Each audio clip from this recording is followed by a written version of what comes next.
Oh, welcome everybody to the best betting show ever. We're here to make you money. We use sports as our canvas. I'm Lawrence Presman, Carmine, Bianco, and Art the Caesar with me today.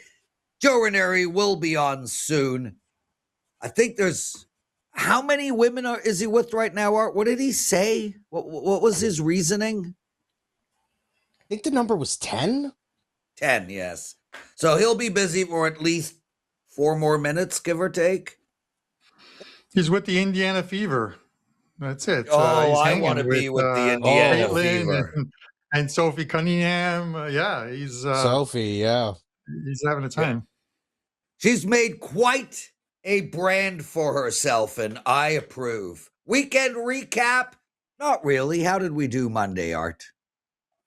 It was a slow day, not a big slate, obviously, in Major League Baseball. So, I'm going to assume the books here are just rearing up, like I said yesterday, for obviously some more preseason, but everyone's zeroing in on week 0. So, we'll get that rolling here and obviously talk about that throughout the week. And yeah, I mean, listen, this is a fun week. Yeah, week 0 college football. Everybody starts Saturday. A bunch of games, a whole lot of teams around -5. Art, sharp bets. Have we seen any movement? Carm, I'll get to you shortly. Have we seen any movement since yesterday in college football? Yeah, there was a little bit of Hawaii money, actually, which I was surprised. I saw some places now have Stanford as low as 4. When we were talking yesterday, I saw we were talking 5.5, even 6s, and I remember saying I liked Stanford. Well, hopefully you didn't bet that. Now you can bet it now. As we mentioned yesterday, the big thing is this isn't like, hey, these numbers have been out for 24 hours. These numbers have been out for 20 weeks. So there's been obviously already initial moves. We're going to see the buyback. But even as far as sharp stuff for today, because I know we forgot about it yesterday, Prez, and there were people chirping me in the comments yesterday, and I was able to give some stuff out to people in the comments. So never want to forget the daily stuff. You look at the WNBA today, they took the sky over 167.5, and they're on 3 MLB sides. They're on the Blue Jays, they're on the Rangers, they're on the Guardians. Yeah, funny that, Carm. All 3 of those teams vying for the final wild card spot. Which one do you think is going to make it? Cleveland, Texas, Baltimore, or our Toronto Blue Jays? I'm going to be biased here. I'm going to go with the Blue Jays, but that only goes with if Aaron Getty looks better in his next start. And then, of course, today's pitcher, which Max Scherzer, dude's got to be better. He has to be better. He has to dial in, have one of those great performances like he did in the World Series against the Dodgers. And then you get back to the guy, Dylan Cease, and you get back to Biebs, which are, they're doing great. So keep winning series. The last series was Prez was their first series loss in, I think, in 9. So it's not bad. Oddly enough, 10 straight losses on a Sunday for the Blue Jays. They can't win. Let's say that 10 straight losses on a Sunday. Is that a trend worth betting, Art? Yeah. I mean, no, but it's interesting. Yes. It's definitely a no, but it's interesting. Yeah. Because I'll tell you, we're here every day giving sports betting information out. We're telling you what to play. We'll give you bets on every game in baseball today. But the most important information we give is in between the lines. It's the conceptual notion of betting, the concepts, the strategies. And there's a perfect example right there. The Toronto Blue Jays have lost 10 Sundays in a row, as Carmine just said, a number I did not know about it. Does that mean you bet the next Sunday they lose? No. That type of trend, from my perspective, Carm, jump in here, is a coincidence. Yeah. Yeah, it is. It is like walking up to a roulette wheel and you see red 10 straight times and you're like, it's got to be black. Yeah. And you put your money down and then it's red, or vice versa. It's just, you can't, it's almost like a coin flip. But pitching matchups, I like the pitching matchups, and there were good ones for the Jays. They just lost the series closers. I will say, I'm with you 100%. Okay, let's talk. Let's stay inside of this wild card race. So Cleveland is a half game up on Houston, 2 games up on Minnesota, 2 games up on Toronto, 2.5 on Baltimore, 3 on Seattle, and 4.5 on the Detroit Tigers. This Cleveland Guardians team is basically even money to make the playoffs. Plus 115. Texas is plus 100. Houston plus 130. But those 2 teams have 2 shots at the playoffs. Toronto plus 260. Minnesota 400. And Baltimore 600. Art, the Tigers are at plus 1,300. Is there value there given that they are still in this race? And that is an incredible number. Yeah, I mean, if you just want to take a shot with a team at 13-1 who's only 4 out, and everyone in the American League, let's be honest, all those teams we just named, they're not good. There's really no good teams in the American League. They're all just kind of basically floating around 500. I think the West winner is just going to be the West winner. I think if it's Houston or Texas, whoever wins the West will get in. I don't think the other team will. I'm with you guys. I think if I look at Toronto at, plus 260, if you just said that. Yeah, I mean, I like their pitching. I like the experience they had last year. It'd be nice if Vladimir Guerrero could do anything for them. That would help. But, I mean, it's true. You know that he's a wonderful player, but I don't know. They're going to need him down the stretch here.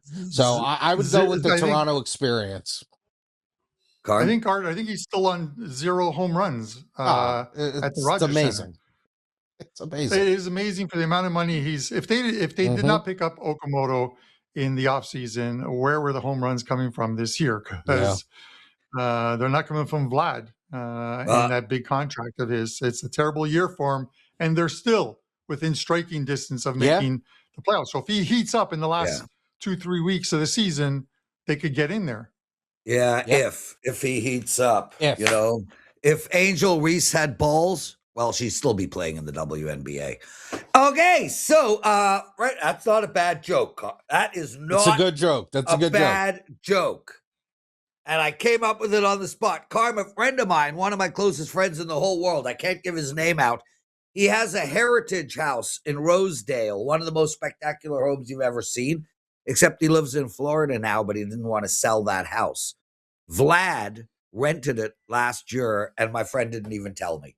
I could have gone. I could have gone and visited. Wow. He didn't tell me. Wow. Yeah. Anyway. Yeah, well, what can you do? Lots of shows still ahead, everybody. We got our parlay of the day. I won my leg yesterday. Art, did we win our parlay yesterday?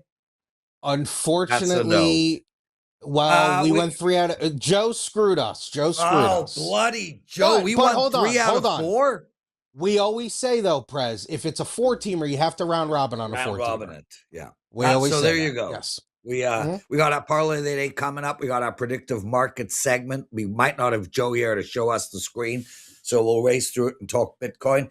NFL future bet. Carmine Bianco's got a whole lot for us there.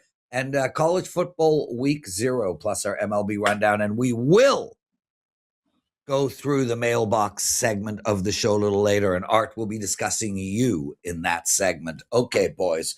Parlay of the day. Carmine, I will start with you. Do you have a bet for us? Yes, you're not going to like this, but I am going against the Blue Jays in this one, returning home from a road trip, and they get the suddenly hot Kansas City Royals, 9-1 their last 10 games. They're in last place, but they're playing spoiler, and they're absolutely loving it. Like 9 of their last 10. And you're getting plus money on them. Seth Lugo on the mound today. We'll see what he can do. But the 2 old timers today, 36 Lugo, and what's Scherzer, about 40, 50? 71, I think. Yeah. There you go. Yeah, well, that's okay. Art, I'll go with mine, and I like the White Sox. They lost to Texas last night. They're a K on the mound against DeGrom. Minus was basically a pick 'em, so we're going to go with the White Sox for me. What do you like? It's been profitable going against Mr. Skeens, and that's a good pitching matchup in San Diego tonight. Skeens versus King. Padres about minus 120 favorite at home. I'll go with the Padres. Bitcoin in our predictive market segment continues to move at 79 now, right this very minute. We were wrong yesterday. With that said, I mean, come on, like, one of our listeners, Art, put up in the comment section that he did take my advice and he did purchase Bitcoin. So I'm super pumped about that. Guys, we did see a little drop yesterday, about $1,000. We woke up this morning to a drop, but now we are seeing some real good positive momentum. We're up 200 in the last few hours. I think it continues to climb.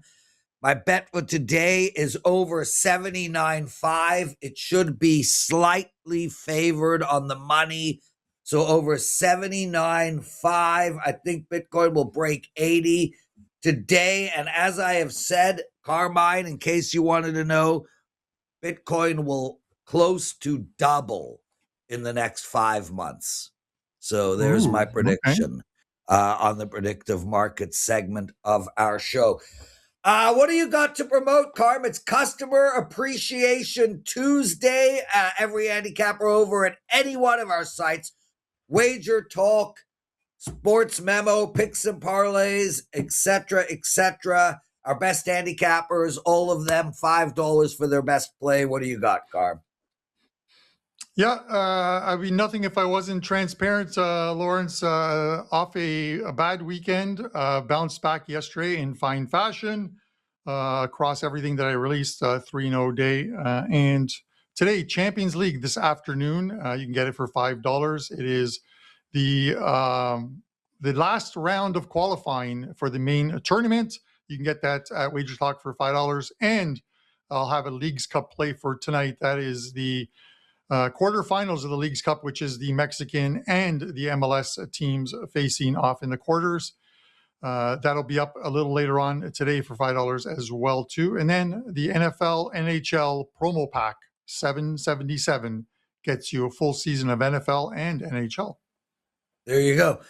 Guys, today is our 12th year anniversary over at WagerTalk, and I cannot believe it's been 12 years. Time flies, especially when you get old and especially when you have children, because, man, it moves quickly. I got a 25-year-old and a 23-year-old, but most importantly, I have a 12-year-old, and that's WagerTalk Media. What a ride it has been, boys. 12 spectacular years filled with a lot of joy, and that's the most important thing because, obviously we build businesses to make money, and we have made money, and I've done very well in life. I'm a successful entrepreneur, but most importantly, I've had so much freaking joy doing WagerTalk. I mean, Johnny and Marco and Teddy and Joe and Steve, Art, Carmine. I mean, all the way through Rick, Alec, Kelly, Stewart. It's been one of the most incredible 12 years of my life. And we have just started, guys. We have completely taken over this industry. We are by far the largest in the space. And we have just begun. We have incredible things coming your way over the next few months, let alone years, let alone 12 years. The growth has just started. Watch what we are about to do as we move into the next 12 years. To all of you guys who've watched all our shows, thank you. Our customers, you are the most important people in the world to us, our lifeline, our listeners. Thanks, guys. Lots of love. That is it. Our 12th year anniversary. Art, can you believe 12 bloody years? Crazy. It's and like you said, it's all about the people who watch and are a part of this. And listen, I've been fortunate to be a part of this back when I worked at Caesars. I mean, I remember going on a show with Teddy and Ralph. And there was no video. It was like a podcast. So, I remember doing that, I don't know, maybe 8 or 9 years ago. So I've been fortunate enough to be with you guys for a long time as well. And I love it. Yeah, well, Carmine, you're one of the originals. So 12 years old. How long have you been with us? 11? No, I started in 2015. I did start in 2015. Oh, 11. Which, yeah. And basically from the start, absolutely love it.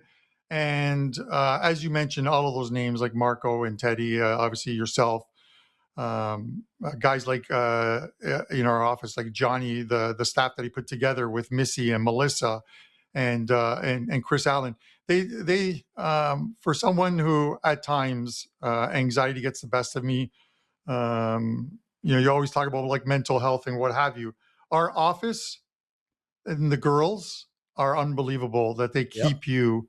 They just keep you going, whether it's a bad day in sports or just a bad day in life. Lawrence, they are the absolute best. They should be therapists. They should be paid as therapists. They are therapists, Carm. There's about 20 different personalities at WagerTalk, and they handle each and every one of them. It's unbelievable. Yeah, but dude, you're only talking about the people at WagerTalk. They got to deal with hundreds of emails a day from guys who lost all their money when the handicapper they purchased went 3-1. So, yeah, I mean, that's how it works, brother. That's how it works. But anyway, shout out to all of you guys. It's been incredible. Carmine, NFL future bets. What do you got for us? Yes. So, a lot of the things I've been looking at leading up to the season is, and your bets on a week-to-week basis isn't based on this, but it's certain data and information like on ATS that you need to keep as part of the equation, because some teams obviously definitely struggle. You look at teams like the three worst ATS teams over the last 3 years, and it shouldn't surprise you that it's Tennessee 16-34-1, Atlanta 19-31-1, and Joe Ranieri, that's probably why he's not here right now, the New York Jets 20-30-1. When neither teams are winning at least 50% of their ATS bets, and you're going to need a lot more if you're paying even low vig of 105 or 108 on these games with the spread. Their bet against teams, especially if they haven't improved. You look at last season, Seattle and the Rams, arguably, and I think I can say it's 12-5 last year, 70.6%. The two best teams in the NFL. Unfortunately, they had to play both in the Western Conference and then Jacksonville. It was one of those years where Trevor Lawrence played outside his skin, had a great season. They went 12-4-1, 75%. And these are teams that in the offseason either got a little bit better. So the uptick is you bet on the teams that are getting better, ATS, the trajectory of them, and the ones that are continuously struggling each and every year, you go against them. You know what I mean? Like I will post a little later on the X, so follow me there. But you look at a team like Tennessee, and you haven't made any money the last 3 seasons if you just blindly bet on them. 7-9-1, 2-15 2 years ago, 7-10 last year. Atlanta, just go through the last 3. Atlanta 5-12, 6-11, 8-8-1. So 8-8-1, you're still losing vig. And the Jets 6-10-1, 6-11, 8-9. There is no season with those 3 teams where you could have made money betting on them. I would venture to guess even some of the teams that are like 8-1, you don't want to bet against them because you're not making money either.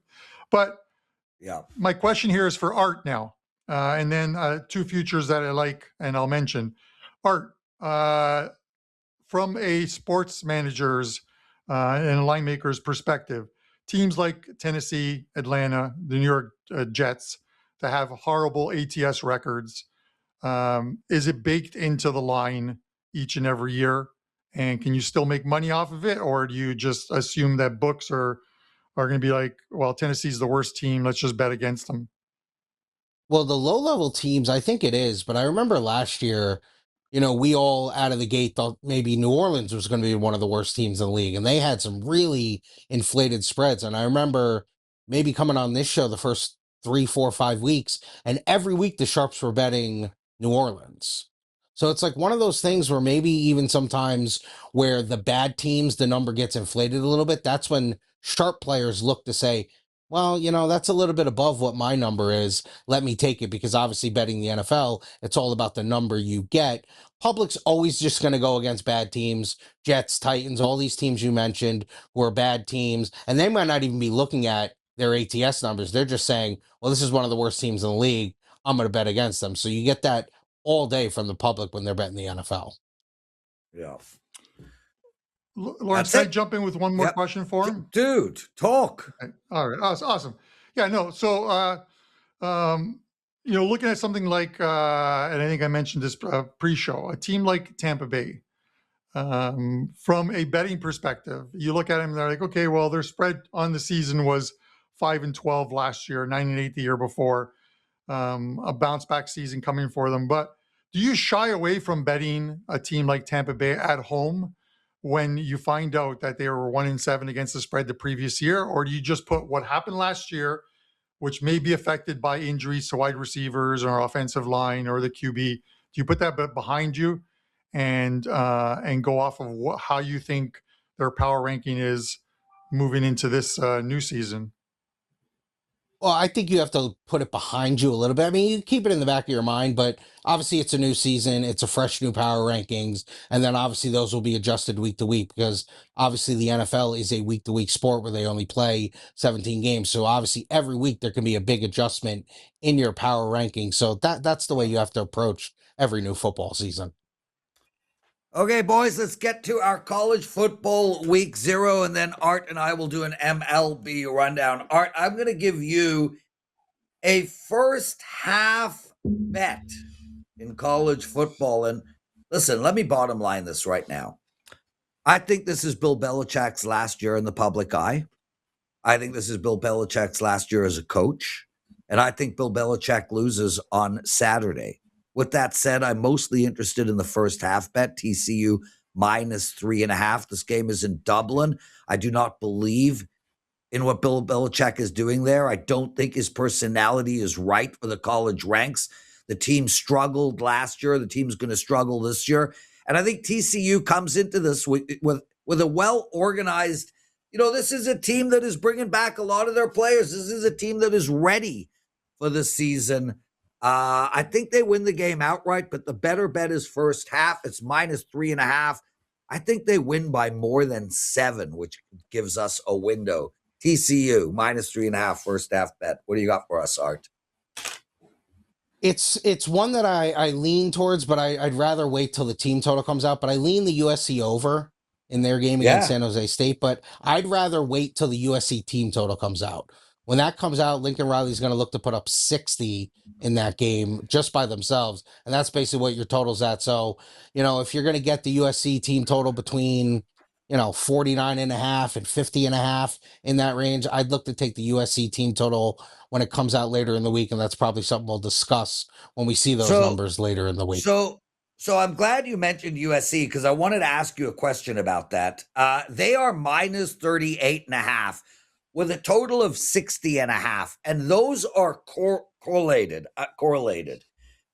Mm-hmm. Very rarely do you get totals. I mean, the spread is less than half. Imagine if you had the Detroit Lions -7 against the New Orleans Saints in week 1 with a total of 17. That's what that is. That's the equivalent. Carm, jump in if you have anything to add here, but do you see a correlation with the over and the favorite, the dog and the under? Is there any way we could parlay those two together to give us a 2.6 to 1 winner, given how correlated that total and spread is? Books allow still correlated parlays. They didn't at one time, but normally when you see these big, you would see a team favored by 51 and the total is like 54.5. And they're essentially giving the other team 3 points to score there. I think it just depends on kind of like what Art was saying. The coaching staff. Do you take your foot off the pedal at some point and just run the ball and keep everyone basically injury-free for the games that actually matter in the third and fourth quarters? So, Art, I wouldn't correlate. I wouldn't. You would not. Yeah, because San Jose, they'll have the back door open late in that game. Yeah, and that's why I'm thinking, can they put up 21, right? Can they put up 24? And I don't think USC is rolling out some world-beating defense here. No. So that'll be interesting to look at. Okay, let's get into our MLB rundown, and then we're going to do our mailbag section. Hit the like button, subscribe to our channel. Art, let's race through it. Detroit plus 115 against Tampa Bay, 7.5. Where you going? I had Tampa yesterday in the parlay of the day. Detroit's a mess. I honestly don't think they're that good. You got to go with Tampa at home on a short price. I like Boston here on the road against Miami. I'd prefer to take them on the run line. Art? Yeah, I mean, yeah, I'm with you on that. Listen, I think you had them yesterday too in the parlay of the day. So I did.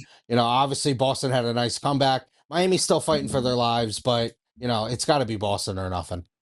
What, Colorado and Washington? Anything there?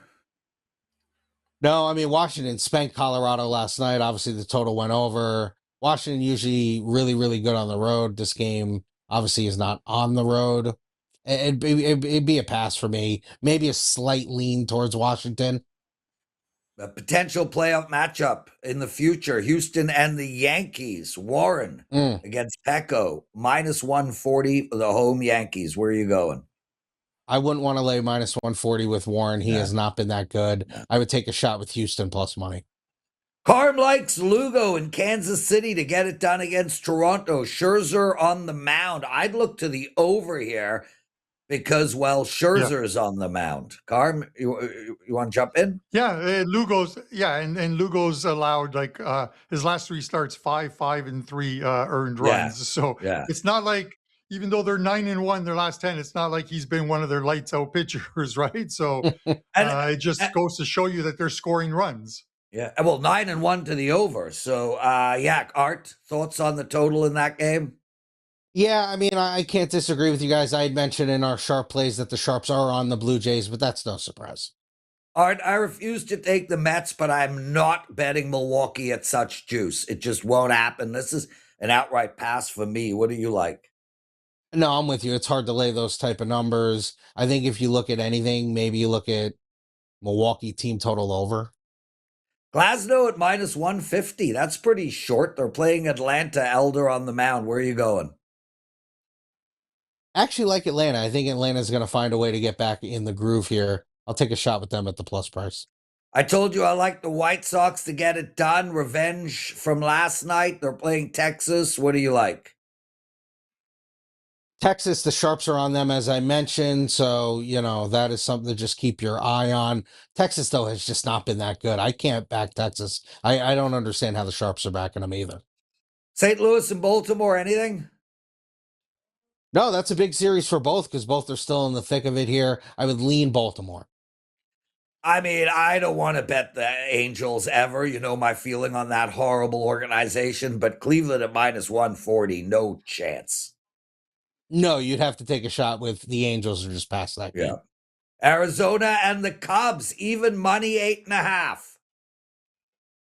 Arizona needs this game. They got smacked last night. I believe the score was 7-0. They're starting to fade a little bit here.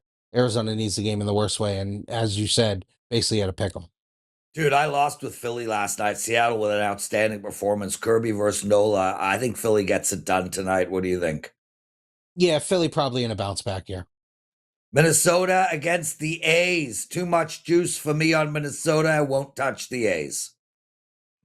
Yeah, like the game did last night, over. I would look over. Yeah. San Diego and Pittsburgh, a minus 118. King versus Skeens. You like San Diego? You mentioned it already. I do. I like going against Skeens. And Cincinnati against San Fran. Where are you going here? Cincinnati probably in a bounce back. I don't think they scored any runs last night. I'd maybe look for a Cincinnati team total over. Awesome. Carm, excited to have you guys. We've got a small announcement to make. Puck Time will be back this year, Carm. You're going to be the host of the show. It'll be basically the same as it's been one of the most successful shows on WagerTalk. But the big announcement is I will be much more involved this year on WagerTalk. So for all you people who hate on me, yes. And for all you people who love on me, yes. Okay. Let's get to the comment section of yesterday's show. No sharp plays yesterday. Art, that was on me completely. I totally screwed that up. So my apologies. I put him in the chat, though. Anyone who asked, I put him in the chat. Yep. We got corrected on Tyler Shuck's name. It's Tyler Shuck, as in shucking oysters.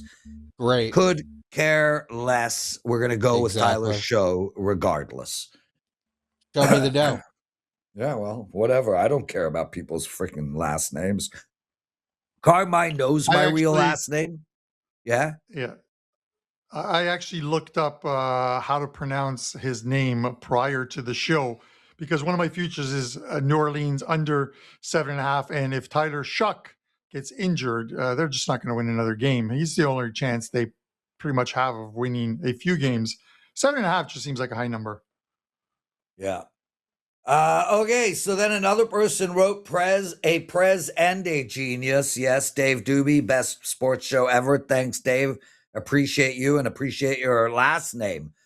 They enjoyed the opening episode when I basically called myself a genius.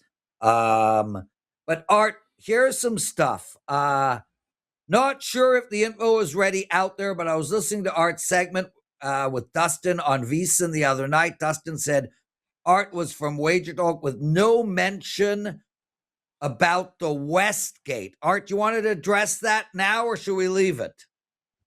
No, I mean, listen, I don't think there's any surprise. We had talked, months ago with the Caesars takeover of the Westgate, and, obviously there were going to be some changes. So there obviously were changes in my life. So yes, I'm obviously no longer affiliated with the Westgate, and that's been, probably here over the last 3 or 4 weeks. And obviously I took my talents to WagerTalk.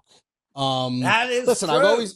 I will say this, I've always been associated with you guys, in one form or the other, but now I'm really truly part of the team. And obviously there will be more information coming down the road here. But yeah, I mean, I think, when I've gone on some appearances since, my departure from the Westgate, obviously I'm not going to say I'm affiliated with the Westgate because I'm not. So yes, whoever that listener was who did see my appearance on VSiN, he is correct that I am no longer affiliated with the Westgate, and I am pretty much, you can call me Mr. WagerTalk now.